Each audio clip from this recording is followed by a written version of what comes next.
ಎಲ್ಲರಿಗೂ ನಮಸ್ಕಾರ. ನಾನು ಇವತ್ತು ಮೆಕ್ಕೆಕಾಯಿ ಚಟ್ನಿ ಹೆಂಗೆ ಮಾಡೋದು ಹೇಳ್ಕೊಡ್ತೀನೋ. ಅದಕ್ಕೆ ಜವಾರಿ ಮೆಕ್ಕೆಕಾಯಿ ತೊಗೊಂಡೈತ್ರಿ ಒಂದು 4, ಮತ್ತು ಉಪ್ಪು ತೊಗೊಂಡೈತಿ, ಸ್ವಲ್ಪ ಅಚ್ಚ ಖಾರದ ಪುಡಿ ತೊಗೊಂಡನಿ, ಜೀರಿಗೆ ತೊಗೋತೀನೋ ಈಗ ಸದ್ಯ ಜೀರಿಗೆ ತೊಗೊಂಡನಿ, ಮತ್ತು ಇವು ಒಂದು ಸ್ವಲ್ಪ ಬೆಲ್ಲ ತೊಗೋಬೇಕ್ರಿ. ಈರುಳ್ಳಿ ಸಣ್ಣಗೆ ಕಟ್ ಮಾಡಿ ಇಟ್ಕೋಬೇಕು.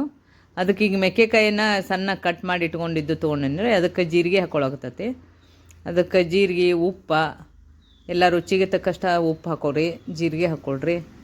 ಆಮೇಲೆ ಇದಕ್ಕೆ ಮತ್ತು ಖಾರ ಬೇಕಾಕತ್ರಿ, ಅಚ್ಚ ಖಾರದ ಪುಡಿ ಬೇಕಾಕತಿ. ಇಲ್ಲಿ 1 ಸ್ಪೂನ್ ಹಾಕ್ಕೊಳಕತ್ತಾನೆ ನೋಡ್ರಿ.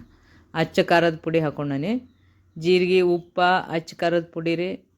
ಮತ್ತು ನಿಮ್ಮ ಖಾರ ಎಷ್ಟು ಬೇಕೋ ಅಷ್ಟು ಹಾಕ್ಕೊಳ್ರಿ, ಖಾರ ಟೇಸ್ಟ್ ಬರ್ತೈತೆ. ಅದಕ್ಕೆ ಒಂದು ಸ್ವಲ್ಪ ಬೆಲ್ಲ ಹಾಕ್ಕೊಳಕತ್ತಾನೆ. ಇದಕ್ಕೆಲ್ಲ ಹಾಕ್ಕೊಂಡು ಇದನ್ನು ಮಿಕ್ಸಿ ಜಾರಿಗೆ ಹಾಕ್ಕೋಬೇಕ್ರಿ. ಇದನ್ನು ಮೆಕ್ಕೆಕಾಯಿ ಏನೈತ್ರಿ, ಅದು ಸಣ್ಣಗೆ ಪೀಸ್ ಮಾಡ್ಕೊಂಡಿರ್ತೀವಲ್ರಿ, ಅದಕ್ಕೆ ಮಿಕ್ಸಿ ಜಾರಿಗೆ ಹಾಕಿ ಅದನ್ನ ಚಟ್ನಿ ಮಾಡ್ಕೋಬೇಕಾಕತ್ರಿ. ಇದು ಮೆಕ್ಕೆಕಾಯಿ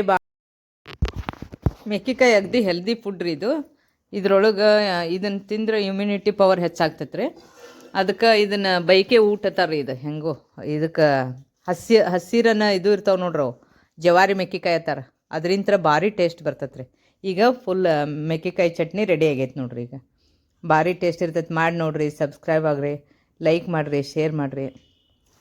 ನೋಡಿರಿ, ಈಗ ಸೂಪರ್ ಆಗಿರುವಂಥ ಮೆಕ್ಕೆಕಾಯಿ ಚಟ್ನಿ ಬೈಕೆ ಊಟ ಅಗದಿ ಟೇಸ್ಟಿಯಾಗಿರುವಂಥದ್ದು.